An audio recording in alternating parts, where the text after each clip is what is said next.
এটা হচ্ছে Howrah railway station. এই সামনে যে বোর্ডটা দেখছেন এই বোর্ডে ট্রেনের নাম এবং নম্বর, কোন প্ল্যাটফর্মে ট্রেনটি লাগবে সেটা লেখা থাকে। অনেক সময় ভুল হয়ে যায়, আপনি যে প্ল্যাটফর্মে দাঁড়িয়ে আছেন সেই প্ল্যাটফর্মে ট্রেন না ঢুকে অপর প্ল্যাটফর্মে ট্রেন ঢুকছে, তখন ছুটে গিয়ে ট্রেন ধরতে হয়। তো এই ভুলটা করবেন না, বোর্ডটিকে লক্ষ্য করবেন এবং অ্যালাউন্স শুনবেন, তাহলে খুব সহজেই আপনি বুঝতে পারবেন কোন প্ল্যাটফর্মে আপনার ট্রেনটি আসতে চলেছে। এই স্টেশনে মানুষের মূল্য একেবারে পশুদের মতো বলতে পারেন। এই যে মানুষগুলো শুয়ে আছে দেখছেন, তাদের কাছে কিন্তু কোনো উপায় নাই। এখান থেকে দেশের বিভিন্ন প্রান্তের ট্রেন ছুটে যায়, তাই বিভিন্ন প্রান্ত থেকে মানুষ এসে এই রেলওয়ে স্টেশনে জড়ো হয়।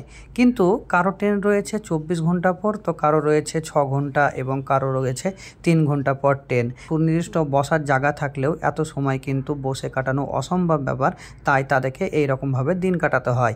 আপনিও যদি কখনো হাওড়া রেলওয়ে স্টেশন যান তাহলে কিন্তু আপনাকেও এই রকমভাবে দিন কাটাতে হবে। হাজার হাজার প্যাসেঞ্জার হওয়ার সত্ত্বেও ভারতবর্ষের এই হাওড়া রেলওয়ে স্টেশনে তেমন কিন্তু কোনো সুবিধা নেই।